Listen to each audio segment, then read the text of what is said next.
Lord put it in my heart to really share with us something very briefly tonight, that first and foremost will guide, it will serve tonight as a compass into a realm of spiritual accuracy. The teaching tonight is intended to bring us back to the coordinates of true spiritual growth. Please pay attention. God desires to be known.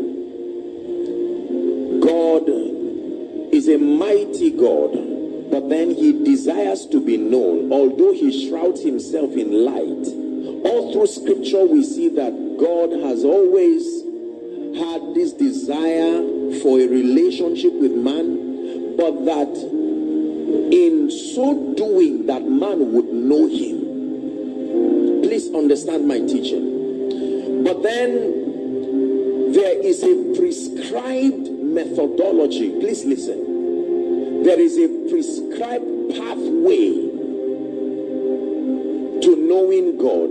We don't just assume. Thank you for watching Christian House Channel. The realm of the spirit is a very vast realm with several spirits having access to that domain. The Holy Spirit only being one and the greatest of all the spirits. But the realm of the spirit is a realm that can be accessed by any spirit. Demonic spirits, human spirits. Are we together? Yes. And so in an attempt to grow spiritually, in an attempt to know God, in an attempt to maintain accuracy and certainty that these things that you hold true are true indeed. Because the Bible says, listen very carefully, the Bible says in the last days, it says some shall depart from the faith, and that those people will give heed to seducing spirits and to the doctrine of devils. Now, it never said the people are bad.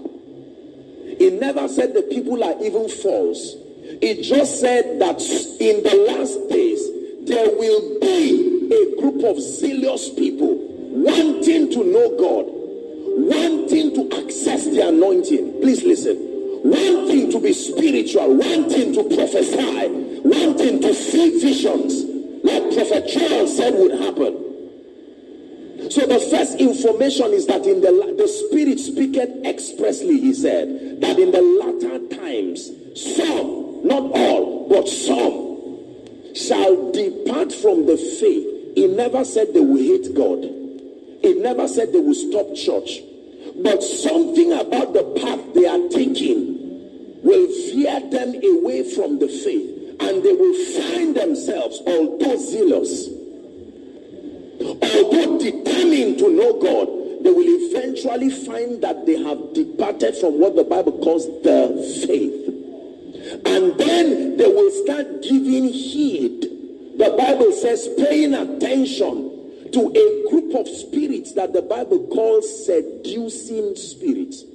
Now, seduction, I don't mean to just insult your mind or pollute your mind, but the character of seduction is such that it always resonates with something you desire. Please understand this. Are we together now? This is a conference to bring us into a level of maturity in the spirit, so that the spirits are not called demons. Otherwise it will be easy to know. The spirits are not called false prophets. It says they are seducing spirits. For you to understand them, you have to understand how seduction works. Seduction cannot work until there is something in it that resonates with your desire. Seduction uses truth to kill. The first manifestation of a seducing spirit was in the Garden of Eden. Please follow me carefully. I hope we are ready for a small Bible study today. The Bible says that once upon a time Adam and Eve were given the garden, and then they were given an instruction that you may freely eat of every tree. Are we still together? But that the tree of the knowledge of good and evil. Now I'm not going into the details because it's deeper than just a tree. Are we together now? Yes. Trees in the Bible are symbolic of many things. Number one, man. Number two, a body of knowledge. Number three, a philosophy and a pattern. They are all called trees. So when the Bible says a tree, it is not just like a tree as we know, but for now, for the sake of explanation, keep your mind that way. And then the Bible records that one time, this spirit would come to seduce the woman. And notice the context of the seduction. Did God really say? So God was mentioned in the seduction. I hope you know that whatever, if a man mentions God in anything, I should pay attention. Satan did not start by saying, Madam, leave God. He said, did God say? So there is the word of God also there. Are you following me now? Why will you run away from anything that has the name and the word of God in it? The character of seduction. They will give heed to seducing spirits and then will become custodians of a doctrine, a body of knowledge that the Bible calls the doctrines of devils. The teachers are not devils. The teachers may not even be false, but the information is what is not correct. Please listen very carefully. The times that we live in require accuracy. The Bible says to walk circumspectly, and it ties that walk to wisdom, as wise, not as unwise. Are we together? So the Spirit speaketh expressly that in the latter times some shall depart from the faith, and they will give heed to seducing spirits and doctrine of demons. Any man can be a victim of this, because it is not about the character of the speaker, it's about the information. The destruction here is not in the man, the destruction is in the information. So I can be sincere, but come under a mentorship, come under a system, be exposed to a body of knowledge that continues to sponsor spiritual enlightenment, but comes under a category called the doctrine of demons. Are we together? This is very important. When you find a man or find a woman who is passionate about God, passionate about growth, passionate about the gifts of the Spirit working in your life, passionate about serving God in ministry, passionate about being granted access to the spirit of revelation, those are the candidates for the spirit of seduction. The spirit of seduction does not find lazy Christians. You are too lazy to allow that ministry work. It looks for passion. The spirit of seduction looks for hunger. Because when a man is hungry, anything in a bottle is called water. When a man is hungry, anything in a plate is called food. Was it not hunger that made women to turn children to food? Hunger can turn anything to food. So the moment you are hungry, error can become a doctrine. Imbalance can become a doctrine. And because of the scarceness of the information, when you receive it, you will be excited that there are not many people that have that body of truth. It will become an advantage for you in your circle of influence, because it will help to create and, concretize your respect. But when you analyze it from the lens of truth, you will find out that you have veered off from the faith, although still zealous. This is not about backsliding. This is not even about being fake or being involved in witchcraft. This is about a sincere believer with a hunger to know God.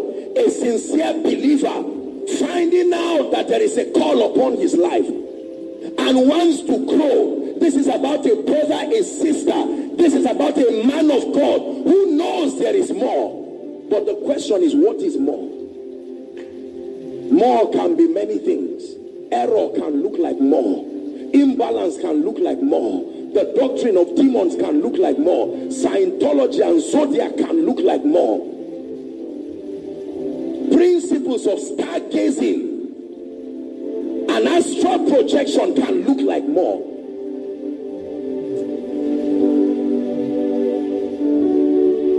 Are we blessed tonight? You see, both Moses and Pharaoh, their rods look the same. Now notice this. And the same way the rod turned to a snake was the same method that was used. Throwing it and it became a serpent. Jannes and Jambres did the same thing. It became a serpent. If you were there and they asked you to show which one is whose serpent, you would ask Joshua Selman and say, pick it.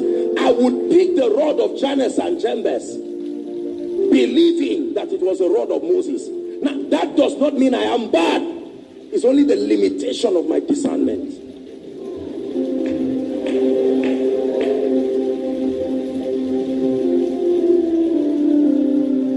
And God himself started introducing in that throne, that context, what the apostolic and the prophetic is now doing in the body of Christ. That serpent found a way to start swallowing the error. A snake does not swallow overnight. It starts slowly. So it started eating up all of that. And a time came, there was only one rod. And he picked it back. Thy rod and thy staff. They are not just the rods a shepherd uses. It can become a serpent. In the Bible, a serpent is connected to wisdom. When the Bible talks about wisdom, it says to be as the serpent. So the wisdom that serpent demonstrated was in the way it ate away error until it stood back. Don't confuse that Moses threw his rod, Jannes and Jambres threw his rod, and the snake turned. And that snake is a type of the apostolic and the prophetic, bringing correction and order to the body.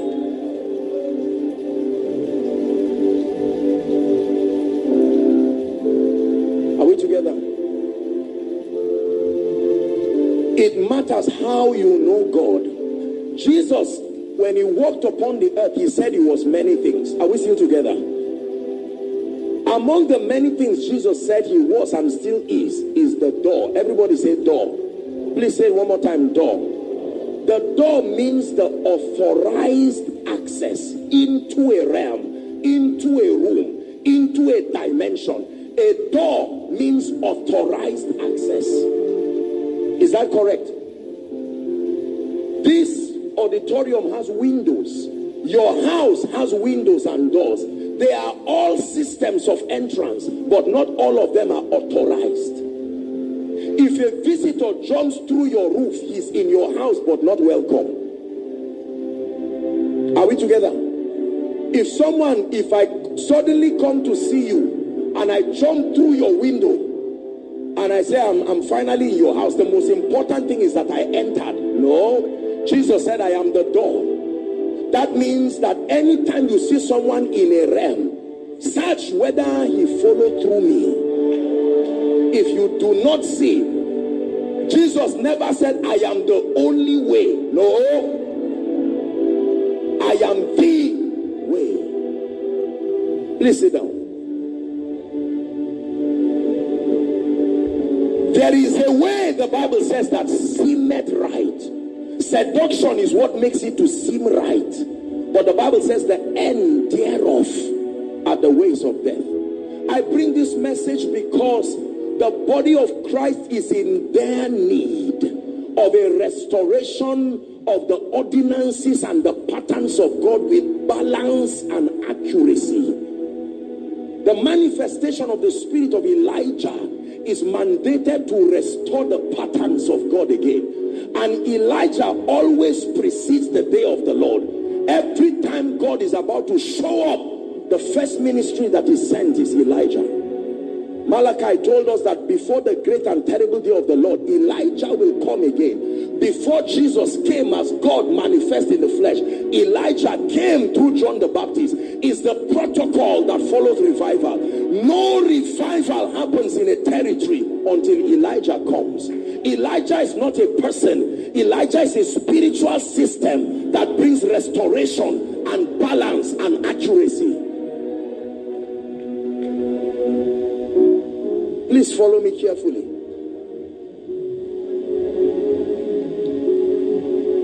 There are many people today who have dabbled into things they never intended to be weak. They never intended to be diabolic. But these are sincere people in their pursuit for spiritual things. They've had their organs in the realm of the spirit activated, but not by the Spirit of God. And they themselves are in a dilemma right now because there is a side effect. They are prophesying, they are increasing. People fall under the anointing, but the more the anointing keeps falling on the church, the more the people go down. Something is wrong. Impartation should lift and not destroy. Why should I lay hands on you and you go back with lust that you did not come with? You were all right before you came for my conference. I laid hands on you. You received prophecy, but with that prophecy you carried something else too.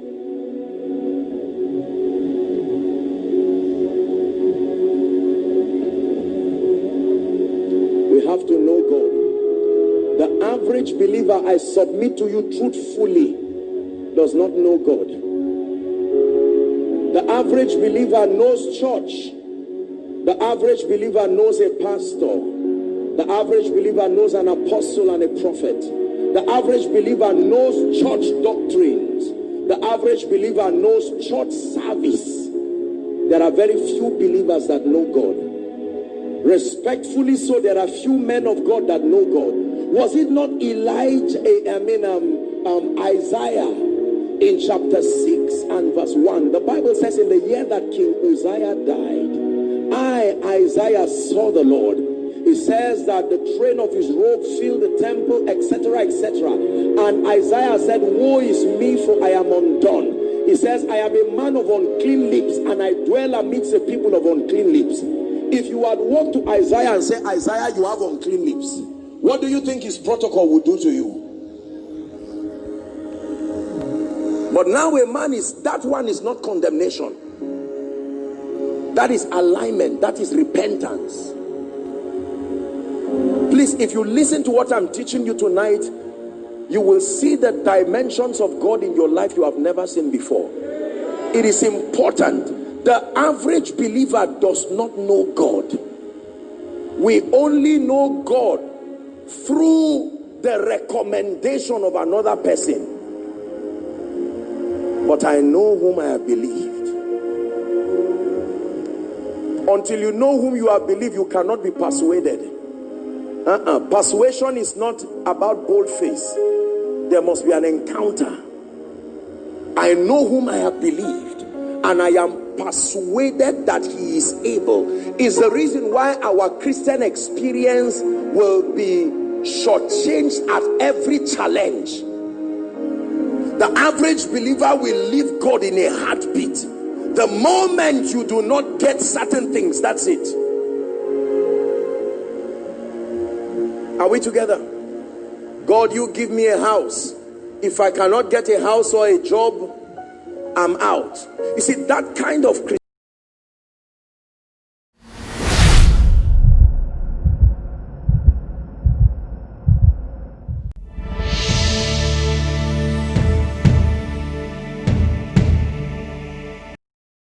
Thank you for watching our entire video today. If you feel you can bless someone, please join us and spread the gospel by sharing this video on your social media.